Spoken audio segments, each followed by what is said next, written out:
মাননীয় স্পিকার, আপনাকে ধন্যবাদ।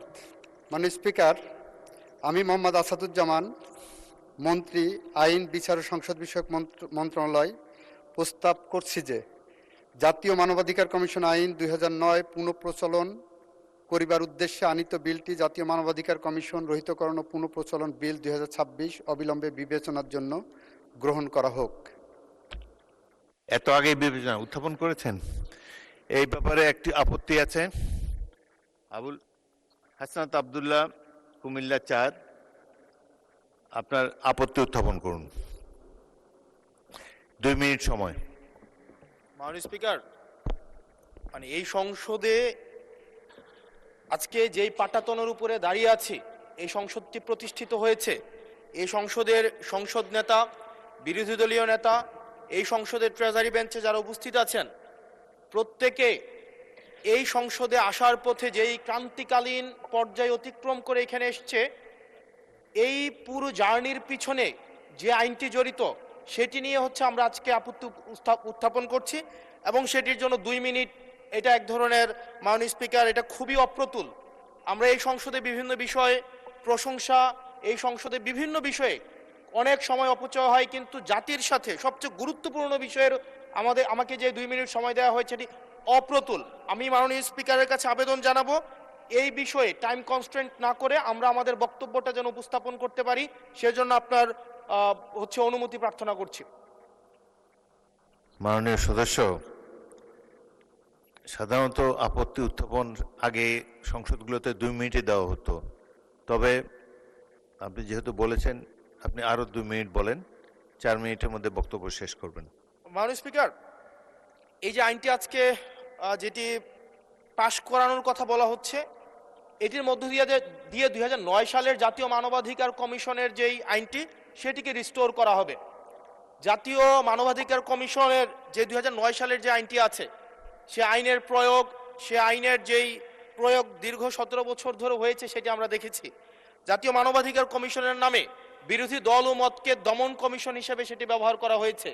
বিএনপিকে দমন করার বৈধতা জাতীয় মানবাধিকার কমিশন উৎপাদন করেছে। আমরা জাতীয় মানবাধিকার কমিশনের চেয়ারম্যানকে বলতে শুনেছি, জামাতের নেতাকর্মীদেরকে গুলি করা বৈধ মানবাধিকার টিকিয়ে রাখার স্বার্থে।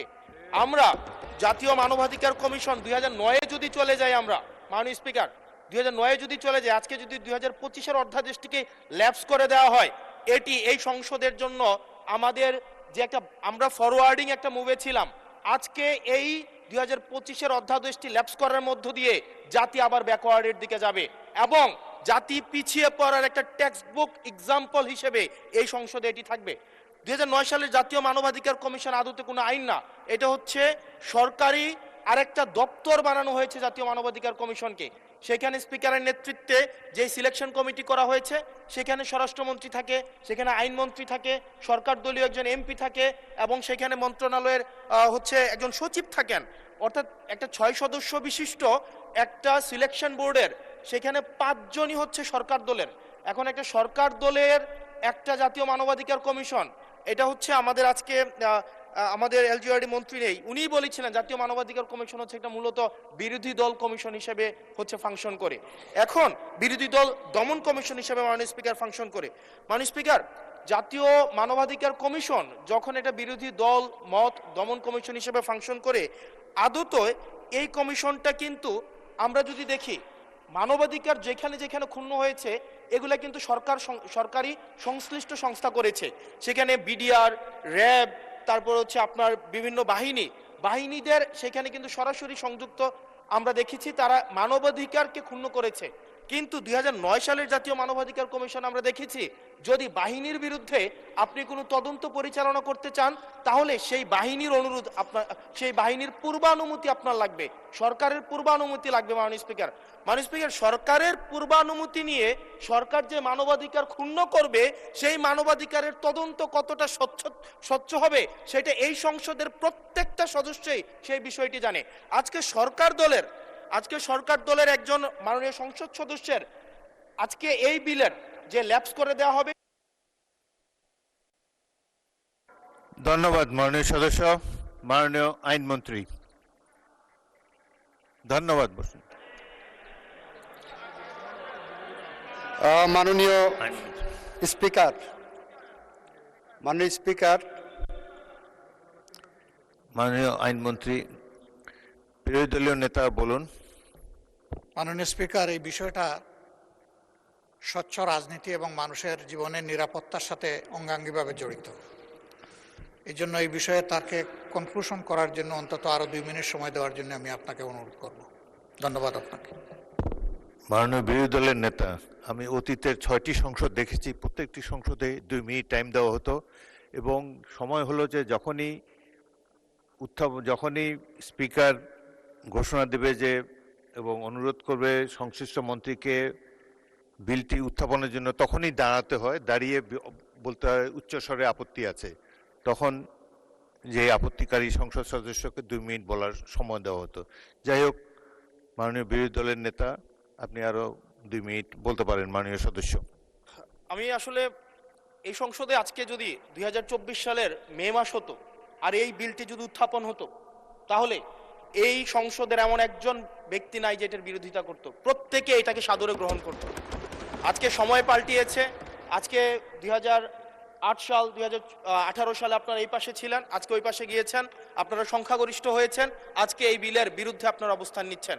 2024 সালের কোনো এক মাসে, জুলাইয়ের আগে, এটা ফেব্রুয়ারি, জানুয়ারি, মার্চ, যদি এটা তৎকালীন ফেসিবাদ সময়ে যদি এই বিলটাকে 2025 সালের যে আপনাদের জাতীয় মানবাধিকার কমিশনের যে অধ্যাদেশটা আছে সেটা যদি এই সংসদে উত্থাপন করা হতো, 300 জন এখানে যারা যারা উপস্থিত আছেন প্রত্যেকেই চাইতেন এই জাতীয় মানবাধিকার কমিশনটা সেটা যেন পাশ করা হয়। কিন্তু আজকে সময় পাল্টিয়েছে, ঋতু পরিবর্তন হয়েছে, আজকে চেয়ার পরিবর্তন হয়েছে, দিক পরিবর্তন হয়েছে, আমরা জাতীয় মানবাধিকার কমিশনের বিরুদ্ধে আমরা অবস্থান নিচ্ছি। এবং আজকে আমাদের এই অবস্থান রং সাইড অফ দ্য হচ্ছে আমাদের রাইট অর রং, আমরা যে মোরালিটির আমরা রং সাইডে অবস্থান নিচ্ছি, এটা টেক্সট বুক এক্সাম্পল হিসেবে ইতিহাসে লিপিবদ্ধ থাকবে। মাননীয় স্পিকার, মাননীয় স্পিকার, এই আইনটা এটা শুধুমাত্র যে জাতীয় মানবাধিকার কমিশন শুধুমাত্র এটার সাথে সম্পর্কিত না, বরং এটা আরো 2টা অধ্যাদেশের সাথে সম্পর্কিত।